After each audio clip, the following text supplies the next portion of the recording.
like to. Who would be a Wolves fan, eh?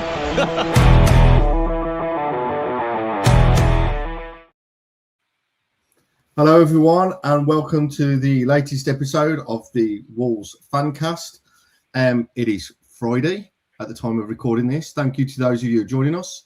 It's Friday the 30th of Jan. It has been a long old January, and it's had quite an interesting end to it, I hasten to add. We are here tonight with Dan. Hi, Dan. How you doing? Hello, everyone. Have you heard the latest news?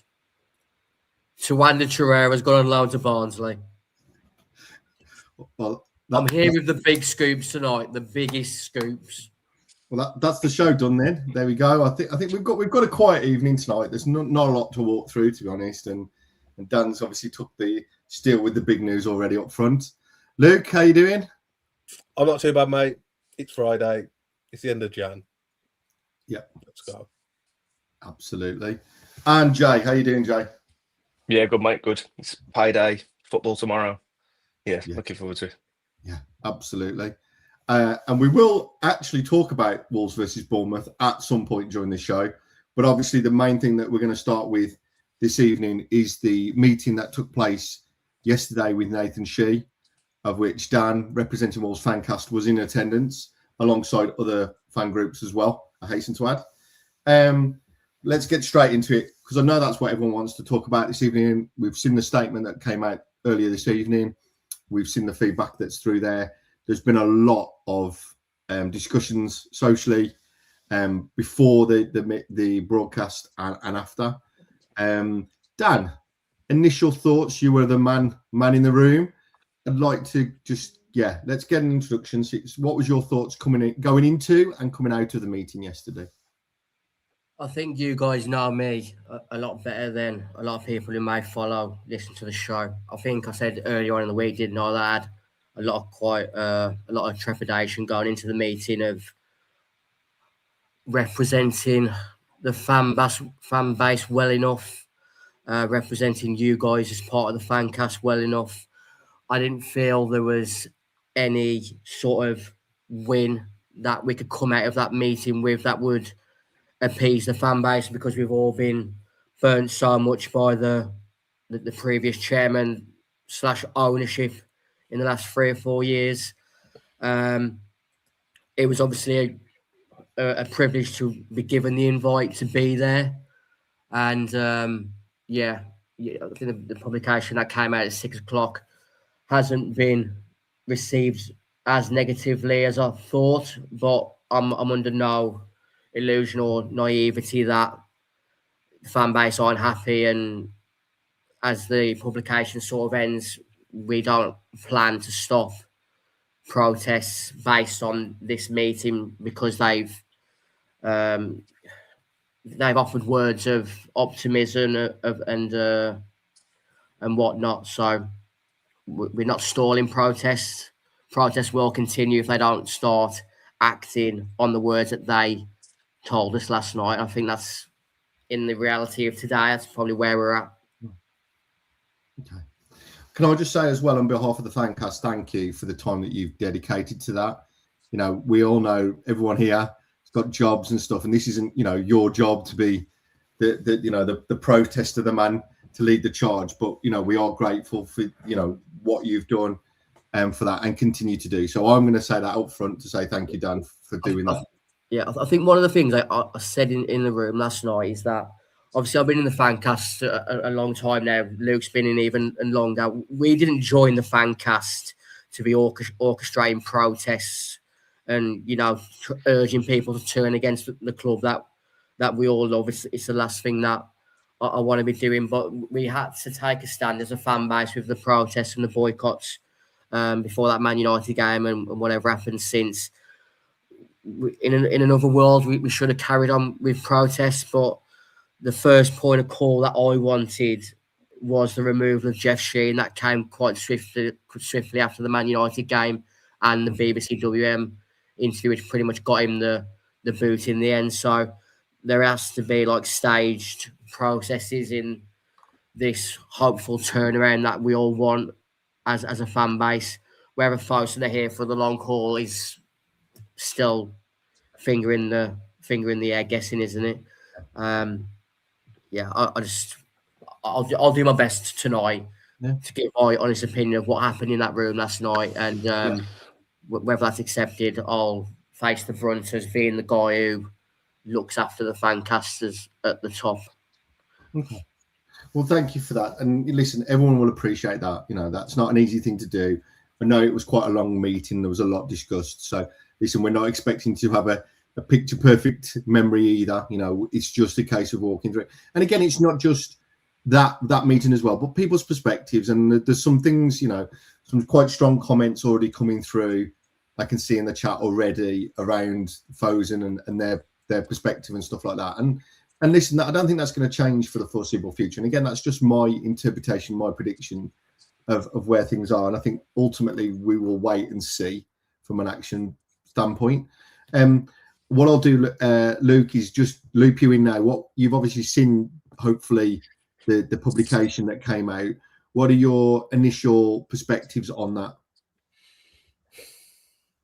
I mean, with the track record that we've had to deal with probably over the last 3 or 4 years now, the words mean nothing to me. You know, they're just empty. There's a lot of this is what we want to do and this and that. And obviously they're going to say things to try and please the fans. But for me, I want to hear the why and the how these things are going to happen. And until I'm hearing the why and the how, I'm not interested in what they've got to say, with all due respect.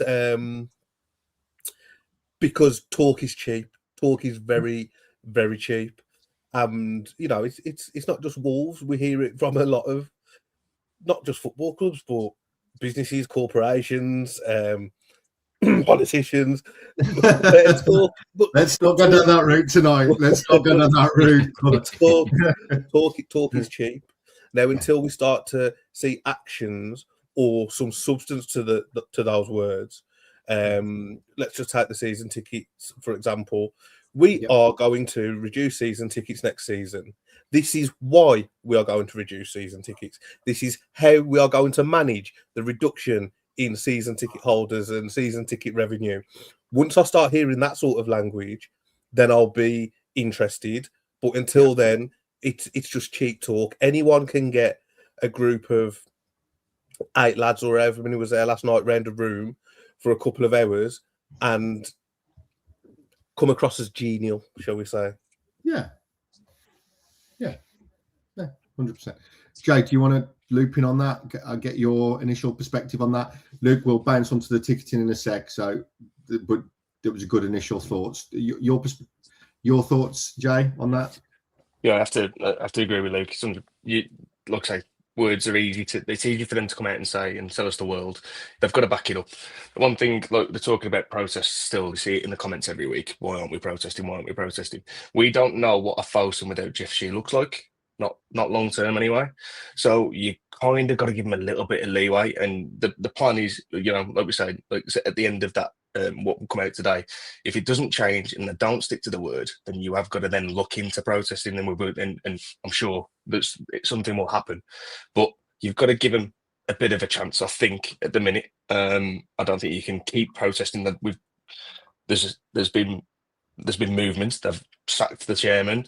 They've organised this get together with the fan groups, and there's positive, half positive things going on, and you've got to give them a little bit of a benefit of doubt. What we're protesting for now, if you carry on going, what more do we want other than asking for a club to sell? If there's nobody to sell to, there's nobody to sell to. If they're committed to owning the club long term, which they keep saying they are, but we're just shouting into the land, don't you? You've got to, I feel like you can put it on one side now. The protests, they're not completely off the table. They're just there waiting, planning, and if they don't stick to the word, then 100% go again. No, that's good. Thank you. Sorry, I'm just kind of trying to monitor the chat at the same point.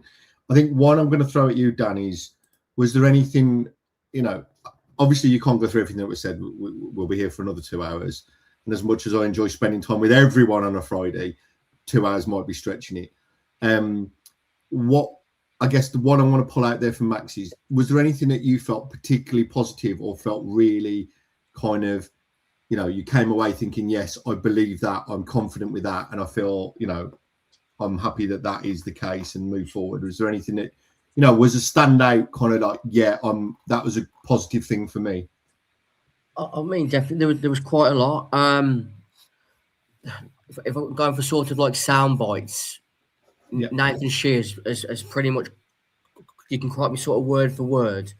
There's an 18-month remit for Nathan Shi. If we're not in the Premier League come 18 months, he won't be chairman at Wolves. So that is the remit from Chairman Gord Fosun. We've got to be a Premier League club in 18 months. The vibe within the club, naively, stupidly, whatever, is that they still have a belief that we can stay up this season. It's naive, it's stupid. I believe in myself. Luke, we were both on the positive plane recently. There's still like X amount, how many games? There's 16 games, is there left? Yeah. That's like, 48 points. You could still finish like top half if you win every game. But like, you're asking for like Champions League form from a team that's been acting like a championship side for the last 9 months.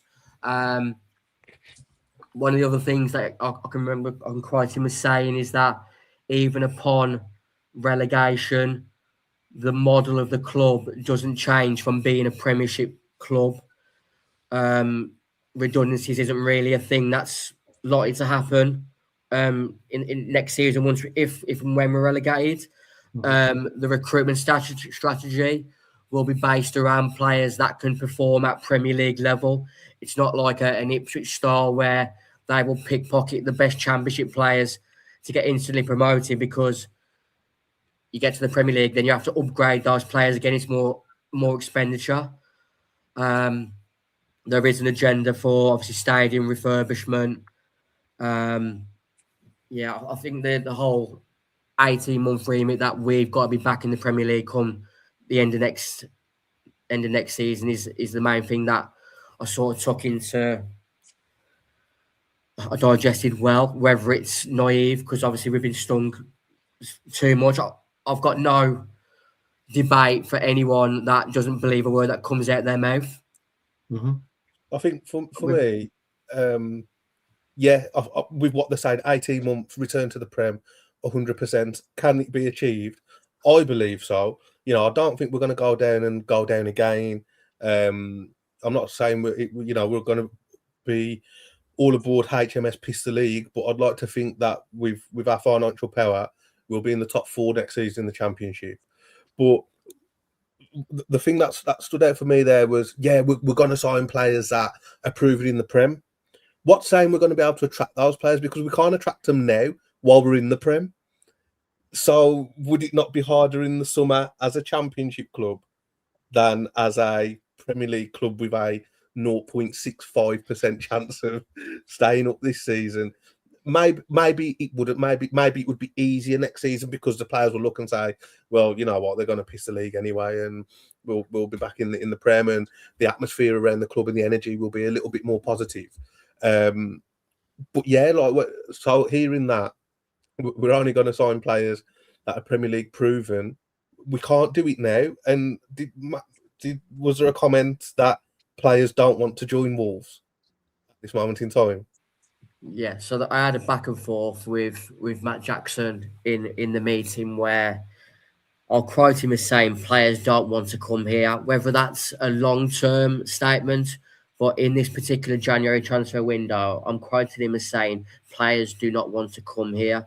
And I personally didn't buy it. Obviously, I'm just a little bald man from East Park that knows limited about the semantics of football recruitment, but he gave me the X, Y, and Z reasons why players don't want to come here, whether it's financial, the impending relegation, or I'm not really sure what else were the reasons, really. It seems to be all about players just don't really want to be on this boat that we're sailing on at the moment. I think I could probably accept that argument on permanent deals, particularly as we know that a lot of the players have got varying levels of reduction from getting relegated, right? And no one wants to sign for a club knowing that they're going to get most people don't go into a job knowing they're going to get a pay drop in 6 months' time. But I think for me, the loan market definitely holds water. Now, yes, we've got a challenge around particularly the foreign player registration within the squad. We're only allowed 17 non-homegrown players in the squad. But there are, and Dan, you make this point a lot, and you're absolutely bang on with it. It's a World Cup year, and there are players in Premier League squads that are not getting game time at the moment at all. And you would think, logically, that those players would need to get some game time to give themselves a chance of being in squads or whatever. Or even in if they're not getting game time now, they're unlikely to get game time for the remainder of the season. So it's a way for them to put themselves in the shop window. And it's a temporary thing. So if it doesn't work out, they can always go back out. So I think for me, I agree with you, Dan. I think, yes, it is difficult. Yes, it's challenging.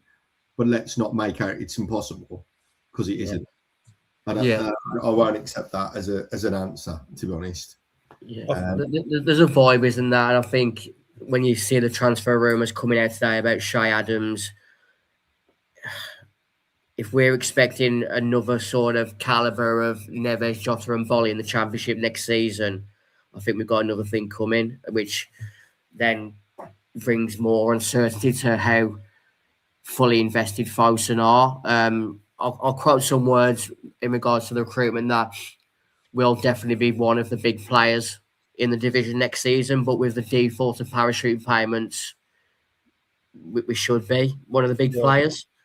Nathan Shi was quoted as saying, the investment from the owners will be there to make sure that we're a team in the Premier League in 18 months. Matt Jackson was adamant that Vitor Pereira and Dominic Arteta had way too much say in the summer window, along with obviously the influence of Jeff Shea, who signs off the deals. 6 or 7 players, including Noah Siddiqui of Sunderland, was referenced as a player that the recruitment team had fully done the work on, had advised Vitor to take hold of, and was rejected by Vitor. And obviously then Siddiqui's gone on to be a revelation at Sunderland at fullback. It's the more I look back on the meeting, there is more uncertainty than optimism, but I think we've been stung so much by Jeff Shea. And you look back on the summer window, we spent 100 million in the summer, and it was just spent really woefully bad. Yeah. So I don't think that the owners are fully checked out, but I can't really go against the grain and say that they're not potentially on the way out. It all depends on that sort of 18 months, whether we're back in the Prem, how committed they are once these parachute payments start to dwindle. Going on from your point there, Dan, about the transfers, there was a FIFA report that was published earlier in the week, which only looked at international transfers. So it didn't look at any transfers within the domestic league. It was only across leagues. And we were the 7th highest globally for international transfer, because all of ours were international. But it just shows that in this world where you've got all these other leagues and other things like that we were the 7th highest globally in terms of bringing players in from other leagues. That makes it even more of a value, doesn't it, really, when you're looking at the money spent for a return of 8 points going into February. It's not good. And touching back on what Dan mentioned that was said last night, it's all right saying, oh yeah, we'll sign all these players who are ready for the Prem and or they've come from the Prem. We spent years doing that in the 90s and it never worked. Yeah. And the only time it did work was when we had a bit of a recruitment plan and a bit of a philosophy and a vision around how the club the playing staff will look, and we went young and hungry. The first time it seems like that we had not even a semi good idea, because it was a brilliant idea, because it was quite left field at the time, wasn't it? Coming out, we're going to go young and hungry. We signed Kitey from Grays. Jarvis from Gillingham. We signed Edwards and Foley from Luton. And, Yep. 10 years earlier than that, if that would have been a Wolves transfer, we would have been kicking off, because we're not signing all these has-beens from the Prem on big wages that was just coming to the club for one final payday. So they still need to be careful, even by trying to put that same bite out of, which obviously it's being said to please the fans, isn't it?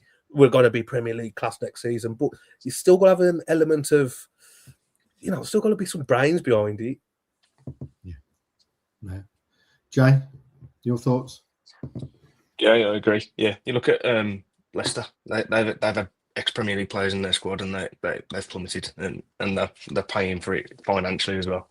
I think what you say about like the owners, they've put them. Well, they said it in the statement earlier that they've never taken money out of the club, which is right. They've only ever put money in. Granted, they may have let us stagnate a little bit, but the money's gone back in, and I think it's more down to structure planning than it is in terms of investment. That last window, like I say, we spent money, but just not wisely. That's what you want. You want a bit, a little bit more nous, rather than, we're not asking for them to throw all, the money at the wall and hope for the best. We just want them to spend it wisely. Yeah, it goes back to, Luke, something that me and you talk a lot about, which is that plan. What is your plan? What is your strategy? What are you going to do? But let's just quickly dive into one of the areas that I know, Luke, you started to talk about earlier on, which is around the ticketing piece. Because I know there's been an awful lot of noise I've seen on socials around what's the pricing going to look like? We're going to be looking to have the same kind of pricing. As a fan base, we've had a pretty bum deal financially this year in terms of what we've stumped up collectively in cash and what's been given us in return. And I think the key thing here is that essentially we're in a whole pattern. It's under review. It's going to be reviewed. We're looking through that. They are looking at that, but there are no guarantees or figures provided. And it was something that we haven't reviewed yet. So there's going to be engagement, I think, with the ticketing office, with other, obviously, and then with sport groups and that around that to look at that. So I can see, again, a few comments in the chat. Someone had suggested that, I don't know where they've got the value from, that it was going to be £35 behind the goals. Here we are from Martin. I don't know if that's something, Martin, you're aware of, which that's just your perspective. Something to comment there around £35 for a match ticket in the North and South Bank in the Champ. There was a couple of others saying, well, what is it? What's the plan? What are we going to do? So I guess at the moment we're waiting to see what is the case. You look at the Championship, it's quite variable in terms of some of the pricing depending on the clubs.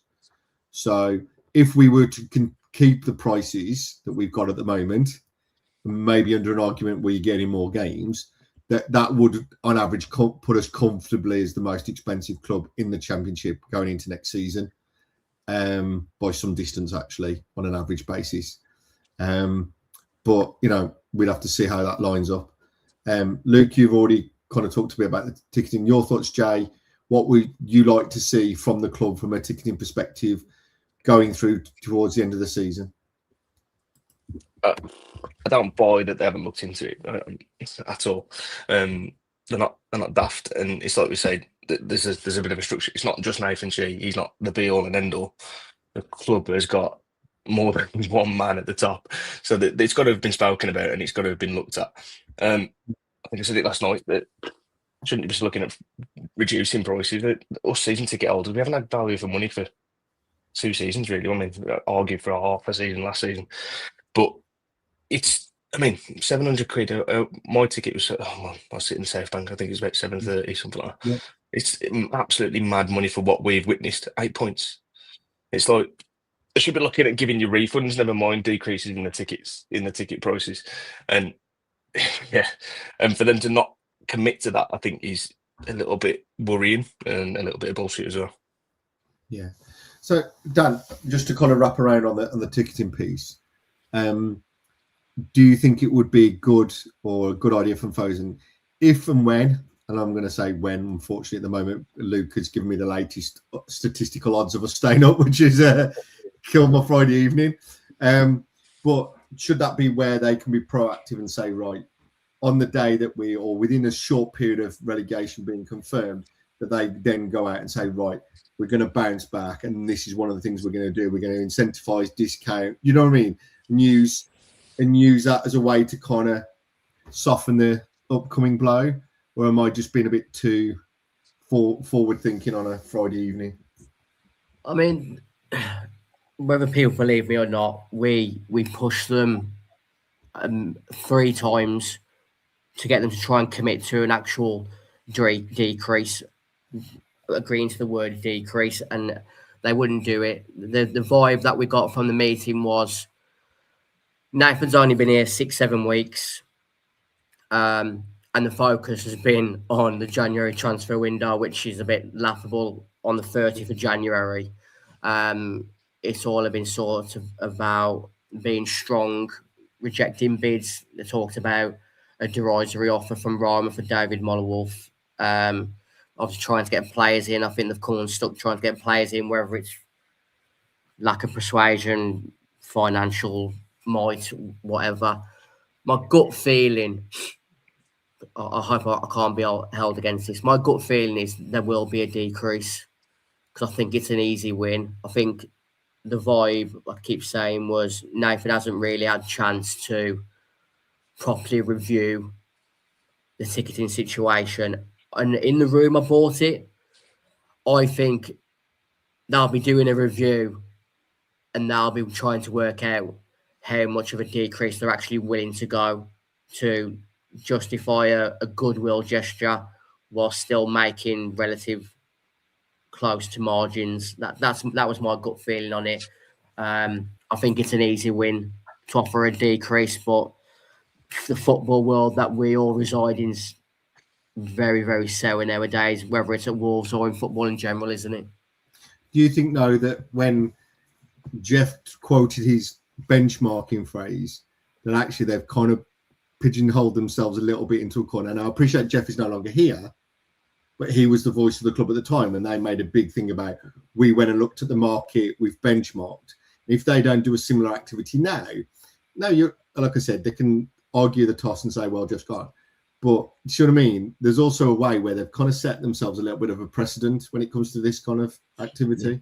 One of the things that I remember of the conversation around the ticketing was that, I mean, it sort of contradicts what I've just said, which makes it more contradictory what Nathan said, is that he'd reviewed some of Jeff's decisions regarding ticketing over the previous amount of seasons, and he sort of alluded to that there were anomalies in his mind, he couldn't work out why Jeff had made the decisions in regards to season ticket increases year on year. I think we were the only club at one stage since we were promoted back in 17-18 that had season ticket rises every year, even including COVID.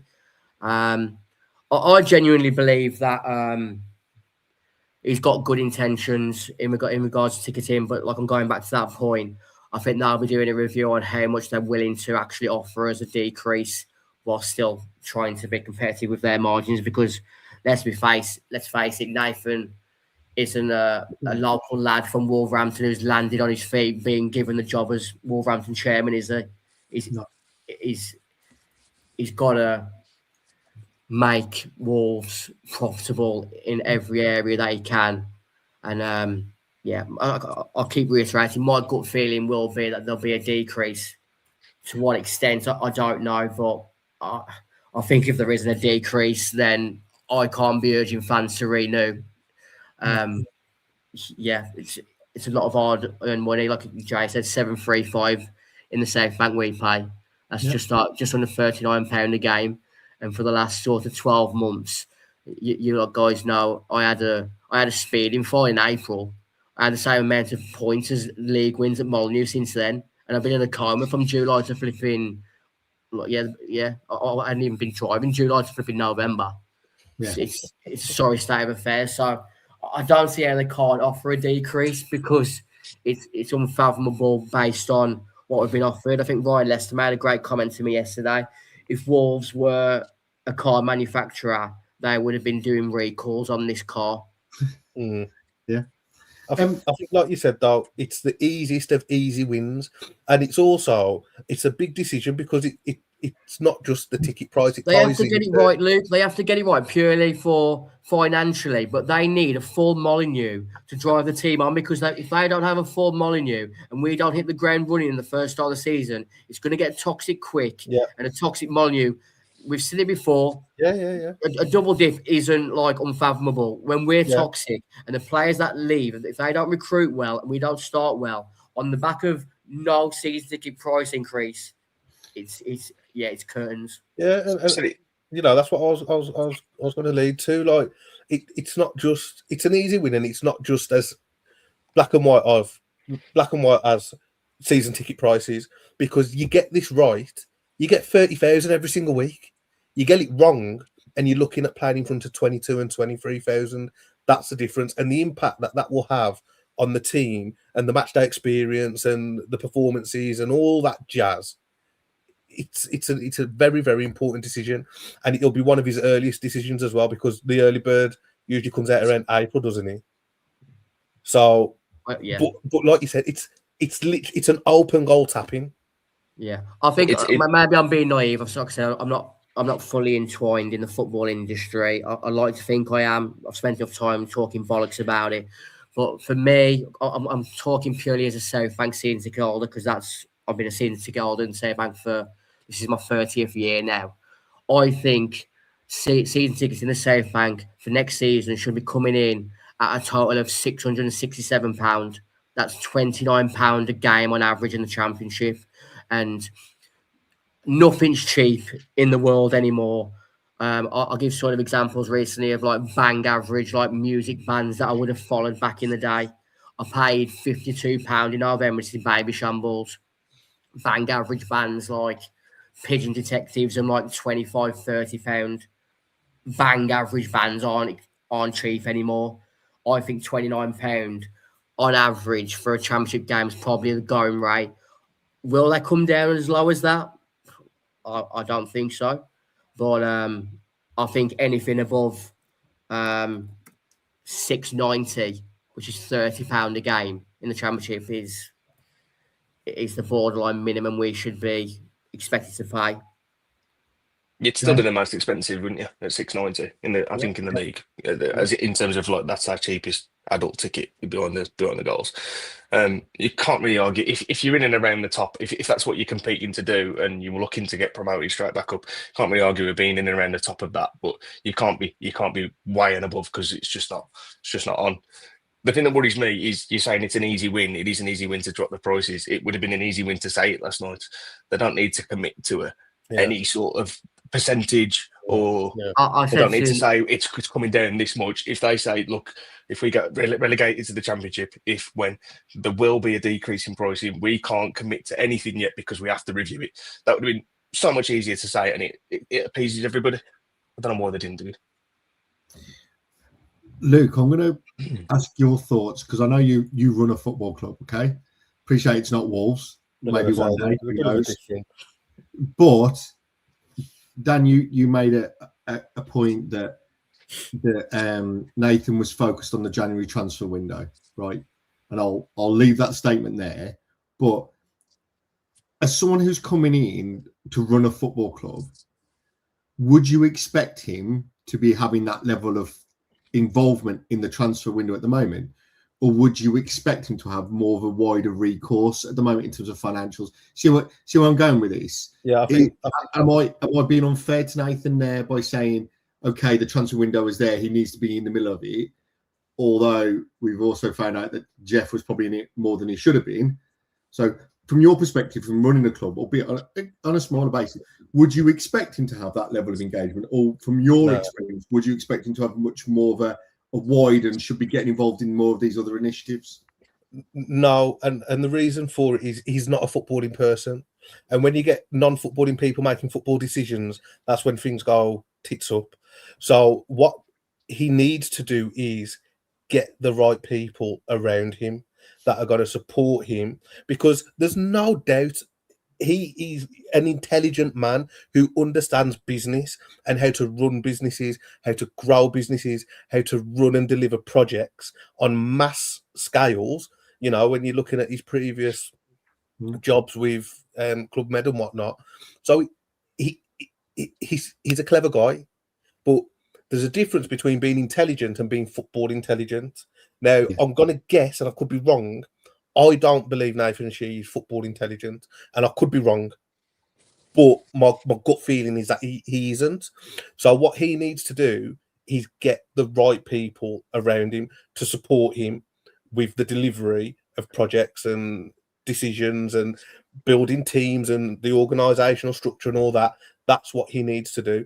Because if he is having say on, you know, if you say, oh, we need a striker, who do you reckon, Nath? Che Adams or Adam Armstrong? You don't want him making that final decision, with all due respect. Correct. Yeah, 100%. I can't imagine many chairmen in the Premier League of football intelligence. They put the people around them, don't they? That's why we have directors of football across the league, because the chairmans probably don't really have a clue about football. They're there to crunch the numbers and make sure it's run properly, and leave the footballing decisions to the directors of football. That's what you want. And I think that was part of Jeff Shee's demise as well. Didn't get the right people around him to support him with his decision making, and he probably did get too involved. Then he lent on Mendes too heavily, which isn't the worst decision in the world. But when you let in frigging them crooks, frigging Pereira and that geezer who looks like the painting off Ghostbusters, make all the decisions, he killed himself. That was his biggest mistake, handing the keys to. Well, yeah. I mean, we can. I'm sure we can have a season reflection 5-hour special as we go towards the end. But you're absolutely right. But I think I just wanted to. It was just something that kind of triggered in me, and I wanted to get your thoughts, Luke, as someone who administrates and runs a club, as to whether that is probably the best use of Nathan's time at the moment. I think it's probably with any industry, though. You know, if me, you, and Jay took on a leadership role at Dan's place, and we started making decisions above his head, even though he's got 15, 20 years experience in it, it doesn't make any sense, does it? You know, we don't know the industry. We might understand how to run an organisation and grow a business, but we don't understand that particular business. So, but then if you've got somebody who does understand the business, you need to lean on them heavily and have them as a right-hand man. Absolutely. So let's just spin it on. We've covered the ticketing. Obviously, there were a number of areas as well that was there, and I apologise, it's not the greatest font. Dan, you've obviously talked a lot about the 18-month remit. I think that was a big one from a strategy and positioning perspective, and I'm not going to go over that again. There was obviously the reiteration that from Fosun that Wolves is a very important asset, and, you know, we do have that still held within there. That, to be fair, hasn't changed. That has been a consistent theme throughout. Whether we all believe that or not, that's something to debate, and everyone is entitled to their opinion. But that is one thing that they have been continuing to focus on, is that they're not planning to walk away. There has obviously been a lot of discussions with minority shareholding and things like that, but fundamentally they're not looking to do that. But also there seems to have been a step away. Dan, was there a piece in there around that, in terms of, you know, they were looking for minority investors, but I think they've started to move away from that position at the moment. Is that correct? I just want to make sure I'm presenting that correctly. Yeah, that's correct. They're not actively seeking outside investment anymore. They're stating that they're still fully invested. Whether they're invested to the levels of what we saw when they first took over, I think obviously they're led to a degree by the Chinese government and their policies for the next financial campaigns and whatnot. What else was the question? Sorry. So I was just saying that obviously they'd looked at minority investment previously, but had started to move away, and they kind of reiterated that Fosun were committed to Wolves, and Wolves remained a key part of the Fosun group or the Fosun strategy going forward. That's exactly the tax. They talked about Peak 6, which I think was bandied about. Was the American investor that was close to investing at one point? Obviously, that fell away, and it seems to be like it's Fosun's Ferguson's full stake for the long term. 1, 5, 10 years was sort of the vibe that I got from the words that was given to us in the room last night. Okay. Obviously, they talked about ongoing engagement and consultation. Dan, what was the thoughts on that? Are we going to continue to maintain this kind of stream of activity, or are they looking to take it in a different direction going forward? It felt like the club had, well, especially the chairman and the guys that was with him, Max Fitzgerald, sort of comms director, Matt Jackson recruitment, Matt Ward operations, and Dave Wood, the fan liaison. There was a serious level of accountability for what has gone on that I felt in the room. And in regards to further meetings, that they were definitely open to that. How frequently they come is still to be confirmed, but they did commit to future fan meetings with the hope of bringing back some similarity to the former fans parliament, which used to be sort of up to 200 supporters, which would be invited. So, like I said, it was a privilege to be there last night. Obviously, the trust had their meeting, the fan advisory board had their meeting. I think there may be another meeting next week with another fan group. So yeah, they're definitely open for more transparency, and I think that's all we can ask for at the moment, isn't it? Really, because the previous chairman didn't really want any of that, and the vibe from the guys that I had that were in the room for me last night from the Wolves club background is that they've got more say in the running of the club than when Jeff was there. Yeah. One other thing as well that's been a big area of contention has been around, I'm going to call it third parties. And what I mean by that is obviously the Sudo relationship for manufacturing and the essentially an own brand, which it is, and also the esports, which has been a real source of contention. What was the kind of, I know that was discussed in terms of particularly esports, and I was discussed. What was your general perspective in terms of how those issues or that feedback was addressed by them, Dan? I mean, in one of the sort of lighter-hearted moments of the evening, Nathan was pretty adamant that esports wasn't really his thing. If he was to partake in computer games, he plays FIFA.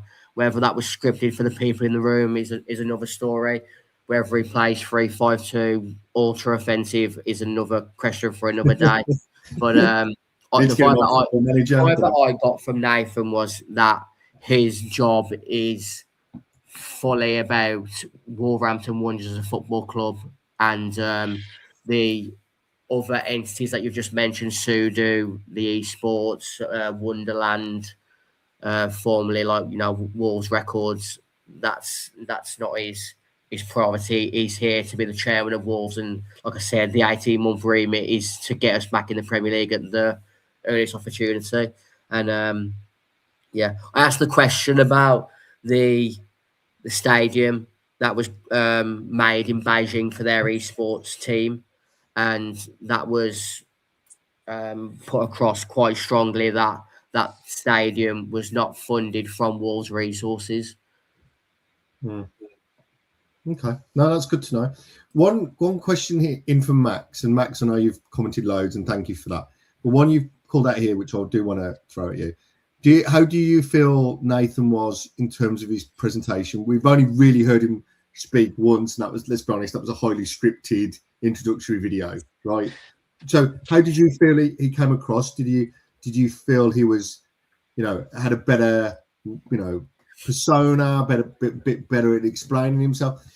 What was that? And then there was a question around D-Bet as well. But yeah, what was your thoughts on Nathan in terms of that presentation and engagement style? I think he struggled more with my accent than me with his. As you can tell tonight, I'm really very nasal. I've had a cold all week. I thought it's hard to say. I don't want to come across like the way the trust did and use words like genial, because it stings you. They couldn't buy me off with tea and coffee like the others. So I don't drink tea or coffee. That's another story. I thought he came across as quite decent. It's hard to gauge a person in the 3 hours roughly that we were there last night. You can tell he's got an enthusiasm for making a success of this job. It's quite clear that any employee of Fosun will be working extremely hard day and night to appease Chairman Gore. And sort of similar age demographic to myself. Made sort of comments about he called George Mendes Uncle George. So there is like a sort of a likable vibe to him. But like I said, I've not got a benchmark of meeting Jeff Shi in person.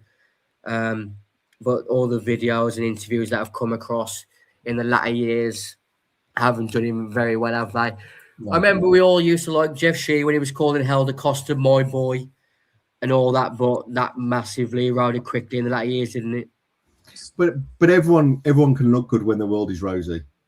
The judge of anything is when the shit hits the fan. Let's be honest. That's when you step up. That's when, if everything's flying and everything's working, that's the easy time. It's the difficult times is where you step up, is where you're judged, right? And that for me is the key there. And how do you deal when things aren't going your way, when there are problems? How do you address that? How do you deal with that? And one of the things that I want to jump in, sorry, carry on a minute. One of the things I need to get in, because you mentioned about Sudo a moment ago.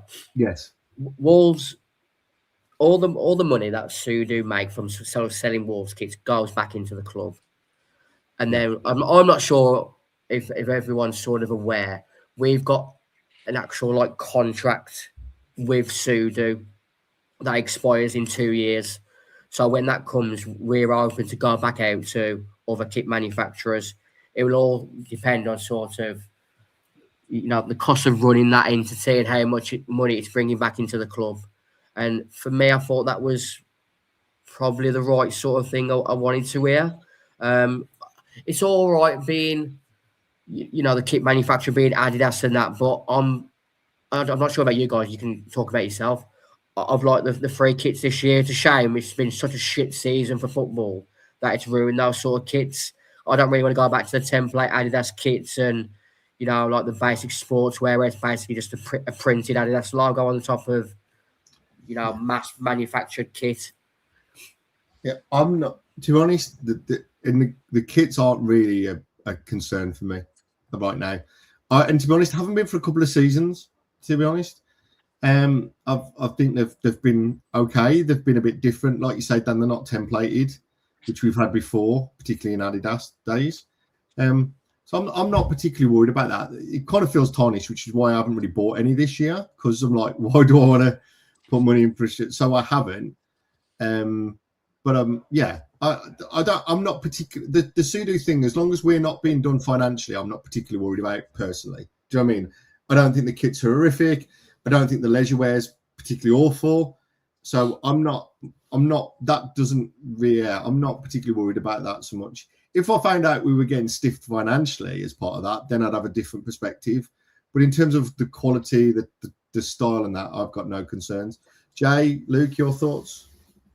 You look at Villa. They got their owner's got part of Adidas, and he uses that as an excuse to pump as much money into the club as he can. And look, it's an avenue, and maybe that is probably something that we've been missing out on. But the way they talked about the deal when they first structured it with the new company Sudo, I did quite like the idea. Got full control over the kits and stuff like that, which is trivial at the minute, but when you fly in, it is nice when the kits come out and they're decent. But like I say, that's the only thing for me. Like, could it have been used to pump a bit more money into the club? And probably really shows their ambitions. Luke? Again, similar to you, Greg, I'm not bothered who makes the kits. I'm more bothered about the colour of them, well, the home one anyway. And football's a business now. If it's going to generate us more income than going with Nike and Adidas and Puma, and like you mentioned, just having the template kit, but just a different colour palette. I'd rather have a bit of a unique kit. I mean, I still think they could bring the prices down on them a little bit. Still think the fleece and the fans, but I suppose that's just elite level football. That's not unique to Wolverhampton Wanderers, is it? Every team in the Prem sort of fleece and the fans with the prices. But yeah, you know, it might bring us an extra £200,000 a year, £1 million a year, whatever. Great. It's better in our pocket than in Mr. Dazzler's. Addy Dazzler, not fucking Dazzler. So yeah, no issue with it really. Okay, perfect. We're going to move on now in a sec to the looking forward to the game tomorrow, as there is actually a football game tomorrow. Before I do that, I want to just quickly go around the three of you and get your last thoughts and perspectives before we do move on. Dan, I'm going to leave you to the final word as the person in attendance. Jay, your last thoughts on the meeting and going forward towards the summer.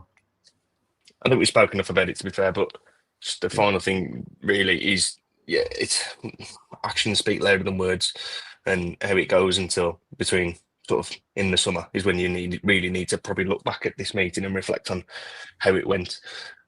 Talking about it now is, we will do, because it's something that's come out, and you want to give your perspective on it, and people ask for that, but really you won't know until it's bullshit or if it's actual genuine until probably start of next season. Yeah, absolutely. Luke? For me, just make the right decisions. Let the fans feel that immense pride for the club once again. And if that comes back, everyone will get backed and supported by the fans. And Dan? What's the question to your last thoughts, perspectives? So we've talked it through, we've gone through what, Jay said, we've had the noise, this will be a yardstick that we'll line up against in the summer, see how we go. Your perspective on this, wrapping it up before we move on, last final thoughts. Are you positive for the future? We've now got something that we're now going to hold Nathan to, albeit there's not a lot of committed stuff in there. There's some intent in there. There's not a lot of committed stuff. What are you thinking? What is your thoughts on that meeting? Was it the right idea by the organisation to hold that meeting then?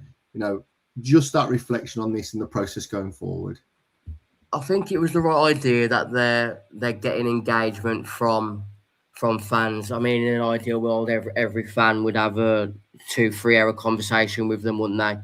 But then we'd all be moaning, well, what are they doing? I mean, I jokingly was like saying, why is Matt Jackson even in the room with us tonight when the transfer window's open? But his phone was going off quite rapidly. He had to leave the meeting at one point to take a call, which I assume was about Strand Larson. I think I said in our WhatsApp group. On private number, just breathing down the phone. I came away more optimistic than deflated. I genuinely believe there's a group of people that I spoke to last night that have got good intentions for the club. It's just whether there's enough investment from the owners to really push us on again. But I mean, I'm not sure if I've sort of mentioned it, and it might be sort of a more extensive lip service that we was provided, but keep going back to the 18-month remit. We've got to be back in the Premier League in 18 months, and then it's not about finishing 17th and above again. There was a clear comment within the meeting that Wolves want to be pushing back towards the European places and silverware. I feel there was, I think Max sort of alluded to it, that there was probably a little bit of broken language or fans not really reading the full article with Jeff in regards to the comment he made about trophies not being for you as a Wolves fan. But lines like that will always hurt a fan, won't it? And you see like the windows that we've had in previous years. I look back to that window under Bruno Lage when we let Adama go. I look back to the January window where we basically had no striker and we had Nathan Fraser and like Leon Chouamé playing up front for us in Premier League and FA Cup big games. It's moments where we needed the investment to come again, it didn't. And then you look at the PSR for the last 2 years where they reported a profit.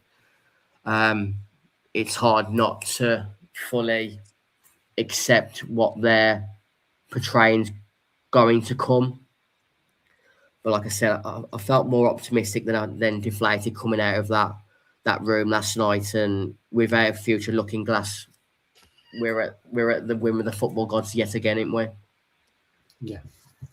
I'm sorry I can't offer more. No, it's okay. Like I said, it was a privilege to be in the room. I had a lot of trepidation going into that room because I wanted to represent us as well as I can, make them aware that, I mean, I said we shouldn't even be in that room that night. It shows how serious things have got that we're in the room having these conversations. I don't want to be spending my time in that room. I mean, you know, the illness that I've had the last 12 months. So I don't want to be wasting time away from my family and loved ones in this time having these conversations with people at football level that in the basic level of hierarchy in football, I shouldn't even be in that room. I'm just a little ball blog from East Park. But you're passionate for the club, are you? That's what I mean. I'm like to be passionate. I represent you are fucking well enough, and I won't bend over backwards when they give lines about players don't want to come here. I don't buy it. There was a party within the room that provided negatives to why the club wouldn't want the liquidator back. It didn't sit right with me. There's a lot of things that we can't accept as fan bases. There was a lot of easy wins they could have given us last night, which they were non-committal about. I understand that they have to do reviews. They talked about modelling for the future, regardless whether we're still in the Prem at the end of this season or Championship club next. There's AI models for everything. Yeah. And we don't have to trust the word that they gave us last night, but that's the only word that we're being offered at the moment. So you have to give them, I don't like using the word credit. I appreciate they gave us a time to tell us of their plans. That's what you want to call them.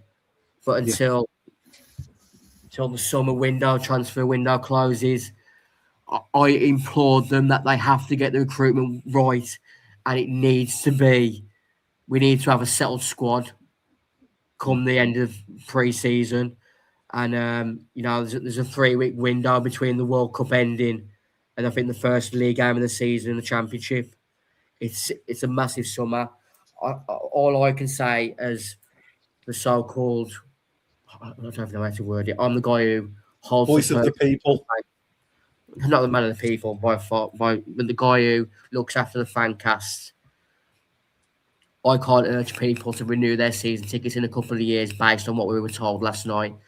I will be renewing because Wolves is my main love. And I know it's the same for a lot of people out there. And like I said, I can't urge people to renew season tickets based on what happened last night. But I personally will, based on what I believe to be true coming out of that meeting. And that's a really good way to wrap that up. And listen, Luke, Jay, Dan, thank you. We've gone through that in a lot of detail. It's been nearly an hour, and we've gone through that and just tried to give you guys as much of our thoughts and perspective as Wolves fans as you guys have contributed in the chat as well. And I'm very grateful as always for that interaction and insight as well. Dan, you've absolutely hit the nail on the head. We're a community. We're a community of fans, and we do it sometimes in spite of sanity, in spite of logic. It shows how shit a club we're being obliged to support, that I'm in a room with all these other fan channels that in different cultures, environments we wouldn't be. I'm not going to be drinking with Dazzling Dave before the game tomorrow night. I'm not going to be drinking with Dave as a party after the game tomorrow night. But in that room of people that I was in, representing the fans at that particular time, we gave those Wolves officials as good a grilling as I think we can without getting into a slangy match and telling them they're all a bunch of wankers, which we all probably felt to a degree. which I think is probably harsh on Nathan because he's been here 6 weeks. But being a Folkestone employee, that's the vibe that we'll feel towards that conglomerate at the moment. Because in the last 2-3 years, we've really been hard done by as football supporters. I mean, you can talk about Bury went out of business a few years. It could be a lot worse than what we got, but based on what we were told, sold, and the way we've been treated the last couple of years, it can't go on the way it is.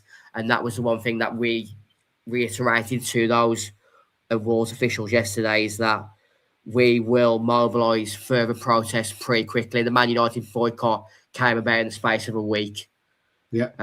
We will go again if they don't act on the words that they sold us last night. And it's not good hearing on the 30th of January 2026, but I think that's all that we can accept at this time. Thank you. Really appreciate that. Bournemouth tomorrow, 3:00 kickoff. Team news. So obviously Rob had his pre-match interview. One of the discussions around that was around both Jorgen Strand-Larsen, as you can see on the slide there for those of you who are watching, and Jose Sarr was also, I think, referenced as part of the question as well. He's confirmed that both of the players are trained and are available to be part of the squad tomorrow, and that's all that we've got through from that. The only player that might not be available is Krejci, who's been struggling with flu and is a slight doubt. But on the positive side, Bellegarde is available. So based on that, are you thinking, guys, what are you looking at from a team? Krejci might drop out. So I'll ask each of you individually, how would you go with the lineup tomorrow? There's obviously was a lot of noise around Jackson and his performance. I was obviously there at City, and it was a bit of a disaster class, if I'm honest. That's my personal opinion. And he obviously got hauled off at half time. What changes would you make to the team going into the game? If Krejci's got to drop out, is it Agbadou slot straight back in, or how would you set it up? So, Joe, I'm going to throw that to you first. What if you're the gaffer? How you set the team up tomorrow? First of all, Tolu's got to come back in from. Obviously, we didn't play with a striker to be against City, so Tolu's got to come back in. Left centre back's a bit of a tough one, really. We don't really have anybody that's natural there. And Agbadou, we all thought he was brilliant last season, but the first 2 or 3 games he played on the left and he was awful, really bad. We were a lot of people wondering what have we signed here. So that does worry me a little bit. The left centre back role, maybe moving Santi over there, dropping Agbadou in the middle or Doc in the middle. I think he played really well against Man United in the middle, actually. So yeah, that'd be and as little change as possible. I like to try and keep. I like it when they try and keep structure as close to the starting 11 as they can every week. Okay, good. Luke, your thoughts? Are you going to go down a similar route to Joe, or are you going to throw it up a bit more, get a bit more mix going on in there, and looking at other options? Probably just the same. Get Agbadou in. Get Tolu in. Get the ball to Mane and out for the best. What I will ask you, Luke, is Rodrigo Gomez. Now, for me, he was a positive influence on the game when he came off the bench. And he's done that twice the last 2 games. Do you not feel that, I know you've just said you kind of try and keep it similar.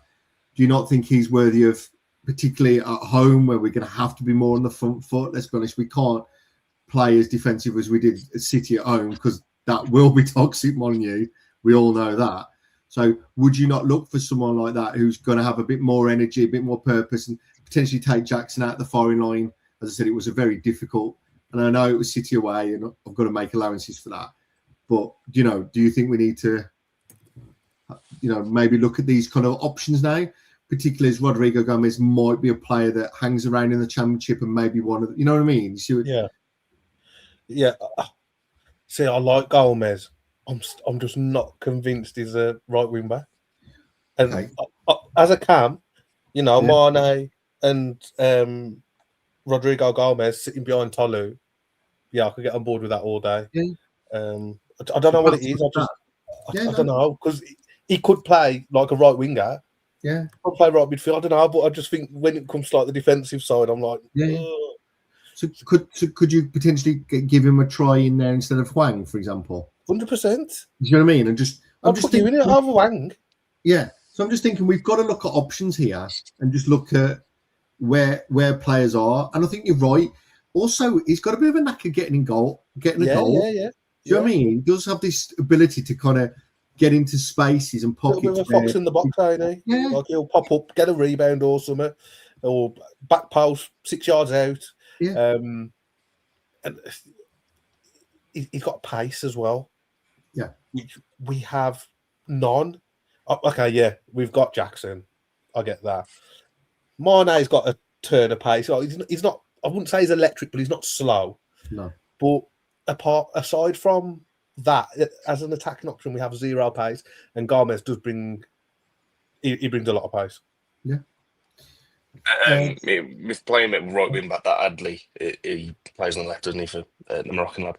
He's a bit of a bossy. He gets about cutting there. I think he'd give Rodrigo Gomez a bit of a tough time.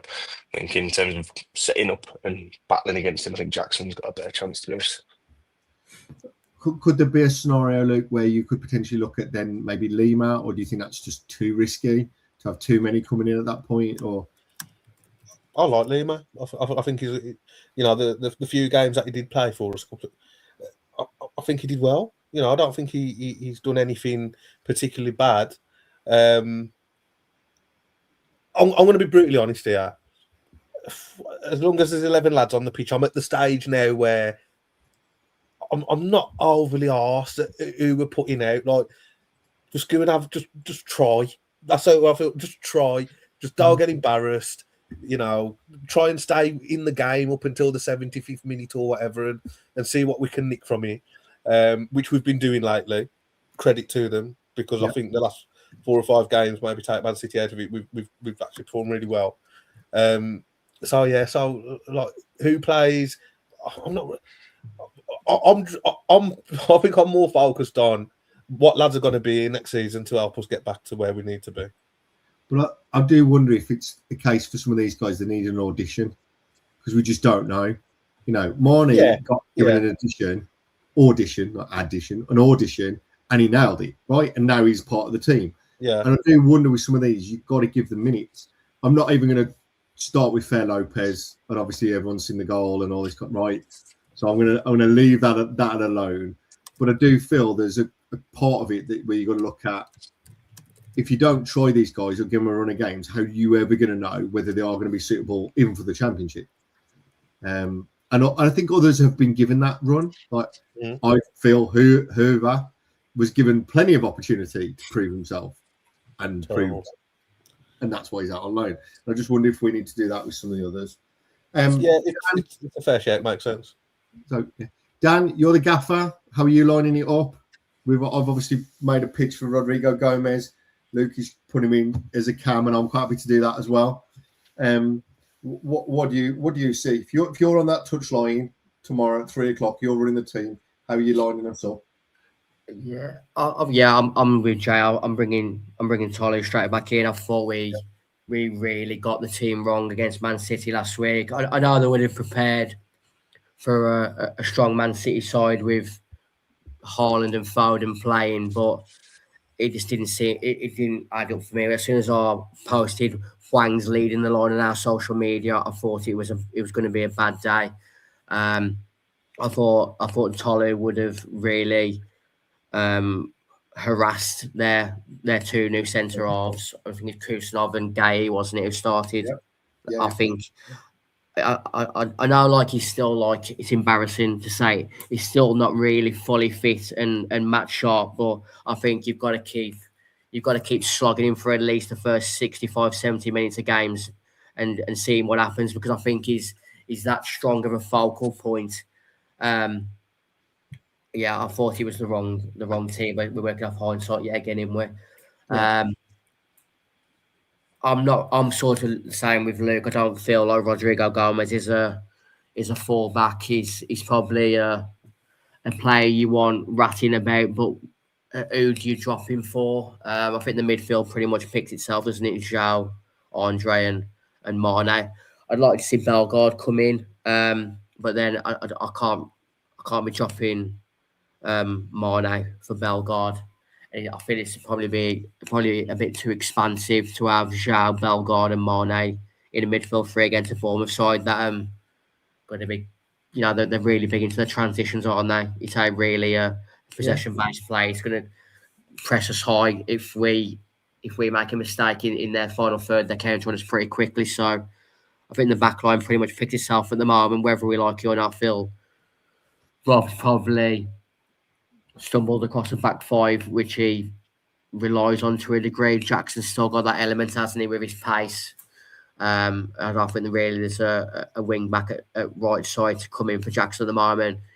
I'd like to see Pedro Lima given more minutes, but he's still pretty raw, isn't he, for Premier League level over 90 minutes. I don't feel he's ready to be starting in front of Jackson at the moment. But yeah, I'm sorry for people if they're listening audio that may have heard me tapping on my keyboard a few moments ago. Someone sent me a WhatsApp message saying that they couldn't read the publication because when he went through the list of people, they couldn't believe that Dazzling Dave had gone with the moniker Dazzling Dave in front of Wolves officials. And yeah, hearing it now back in the room is bewildering. Yeah. Lost for work. You can't knock the guy. The graft, sweat, his work ethic into putting out content is, well, it's second to none, really, is it? But yeah, like I said, his enthusiasm's there. He's a madly passionate Wolves fan. But in an environment like that, I can't believe he went with the moniker Dazzling Dave. It's great guy. I'm sure he's a great guy. But yeah. I'm sorry for typing out. Having my head in my hands. That's where we are as a football club. Oh god. Bournemouth team news. I don't know how to follow that. I really don't. You've completely nuked me there. Bournemouth, a cracking 19-year-old called Ryan from Brazil, and I've been watching his YouTube highlights for the past week since he got linked. Because I'm eyeing up a midfield replacement around the £5 million benchmark in the FPL, and I think he might be a bit of a wild card. He looks really talented, right-sided winger, left-footed, similar to sort of Elise, but he looks a lot more physically strong. So I'm concerned about him tomorrow. And with Marcus Tavernier injured, Justin Kluivert injured, Evan Nelson's probably there, Raul Jimenez to a degree. I think he's a proper number 9 target man, focal point, and could score goals of a big variety. But my big point on tomorrow's game is João Gomez to score or be yellow carded 7-4. That's just over 2.5 to 1, and I think that's good value tomorrow. He had that video with the Wolves Foundation this week. It's come across really well. He tweeted yesterday saying, "I love this club. I love this city." And let's be real, he's a banker for a yellow card most games. So 7-4. So, without wishing to get caught by advertising, who's that? Is that across generally most operators? That was with Sky Bet. So I imagine you could probably get odds slightly better elsewhere, but Sky Bet is my choice for losing a lot of money. Oh yeah, there's only one person that tends to do well, and that's the bookmakers. Particularly if you saw Bet365's profits and the dividends awarded. You don't see many bookies go out of business, do you? No. As we've now moved on to the fixtures, usual preview rules apply. I'm going to ask you each individually for who's your 50p, ACCA, who's your certainty, who's your home banker for the weekend. Looking at the fixtures, there's quite obviously we've got split across Saturday, Sunday, and then Sunderland, Burnley, the Monday night game. So I want your home banker or away banker, who you lumping your money on, and also a fixture that stands out for you. Maybe you'd watch over the weekend, or not. So I'll go first. I'm going to pick. I'm actually going to go with United to beat Fulham. I don't think Fulham travel particularly well, and Carrick seems to be the new messiah again. And they always seem to have these, they have a good run for a few months, they get the job, and then it all goes, to use Luke's phrase, it then goes tits up. So I'm going to have United to continue their good form and push towards the Champions League places. But the game I think that kind of stands out for me is Liverpool-Newcastle. Some of the 4-3 games that I watched as a teenager were incredible. And, Liverpool haven't been in great form, neither of Newcastle necessarily. But that always tends to have goals in it. So I think that one is a good game for the neutral. Dan, your bet and your game to watch. I think the banker this weekend is Nottingham Forest at home to Crystal Palace. Okay. No Jean-Philippe Mateta for Crystal Palace. Glasnow's ruled him out. Yeah. I think Eddie Nketiah's actually got a hamstring injury at the moment. So I don't know who their number 9 is. Come that Sunday 2 p.m. fixture. Forest coming on the back of qualifying for the next round of the Europa League. Yeah. Yeah. At home as well, which the Malcate at the City Ground. If I had to bet a lot of money on a game that has to be a bank, I'm going would be Chelsea at home to West Ham. I'm probably with you. Liverpool, Newcastle will probably be the best game to watch. But me personally, I think I'll mostly likely be watching the Man United Fulham game. If I tend to even watch a game, to be honest, this weekend, because football takes over too much of my life to be watching then Man United Fulham. But I'll be keeping an eye on Man United Fulham because I think I've got Cunha as captain in my FPL team. I'll be honest, mate. I've actually started watching more championship football. I don't know if it's like to prepare myself but I have actually started watching a few more championship games recently as well, which has been interesting. Luke, who's your banker for the weekend? Who would you be putting your money on, and which game are you looking forward to watching out of those? You're on mute, mate. Same picks as you for both. If I was going for an outsider, and I've just done a little 30-second research, they've not beaten them in the last 12 games at least. Wouldn't go back any further.